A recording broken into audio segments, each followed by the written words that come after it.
Jonathan, let me start with you since you worked with him every day in the Senate for 7 years. Nancy Pelosi said she read the op-ed and she sees an opening. I read the op-ed and I don't see the opening. Did you see an opening in the op-ed that Nancy Pelosi could get in there and get him to go along with the For the People Act? I don't think he's going to go along with the For the People Act, but Joe Manchin is always willing to work with anybody, any of his colleagues, Democrats or Republicans. I've seen him in the same week work with Elizabeth Warren and Donald Trump. So, yeah, I think you're right. Every good politician is optimistic, and Joe Manchin is nothing if he's not a constant optimist who always thinks he can bring people together and get a good bill and a good deal for the people of West Virginia. Hoppy, what are your radio listeners saying about this? And is Joe Manchin representing their view of this? Yeah, I think he is, because West Virginia is a conservative state for the most part. Manchin has crafted his political career being in the middle, not getting too far to the left and too far to the right.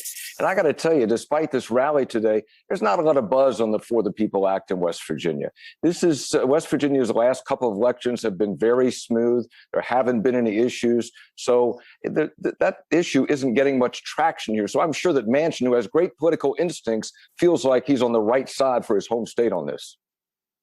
Jonathan, Joe Manchin keeps saying that he wants bills to be bipartisan, but in this Senate, that means getting 10 Republicans. So far, it looks like maybe he has 5 on what they're calling a framework for an infrastructure bill. It's not clear where the other 5 would come from. Is there a point in this process where Joe Manchin will abandon the attempt at a 60-vote version of the bill? I don't know if he'll abandon it, but at some point I think he'll realize that, no, the Republicans are not willing to come to the table and are not willing to work with him.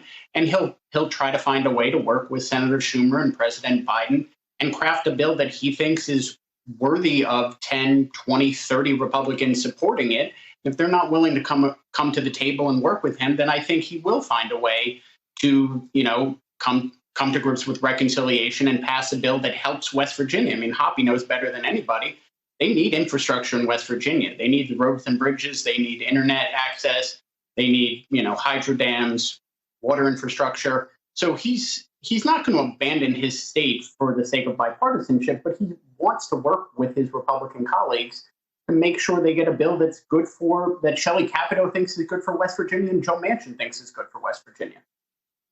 So, Hoppy, you're giving me the feeling that there probably won't be any movement from Joe Manchin on the voting rights bill, the For the People Act, but on infrastructure. Do you agree with Jonathan that if he can't get to 60 Republicans on infrastructure, he has to get some kind of infrastructure to bring back to West Virginia, and he'll do it with Democrats alone if he has to?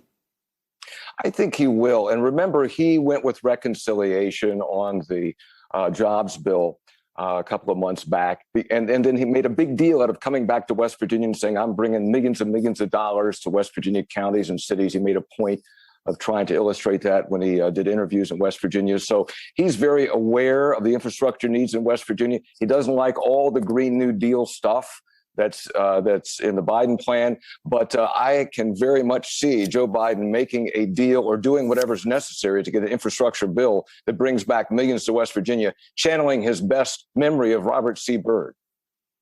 Jonathan, quickly before we go, what about voting rights? Will there be something on voting rights that Joe Manchin will support and join the Democrats on in the Senate? Yeah, he supports the John Lewis Voting Rights Act. And I would remind you, he was Secretary of State and he was governor. He knows how important election integrity is. And he's working hard to make sure that Republicans will come to the table and pass the John Lewis Voting Rights Act. And he'll work with anybody to get a better bill, a stronger bill to protect voting rights. What about the 60-vote threshold on the John Lewis bill? I don't think Joe Manchin is going to budge on the filibuster. I've known him for a long time, and I've never heard him give an inch on that. I think he's going to do everything he can to get to 60 votes.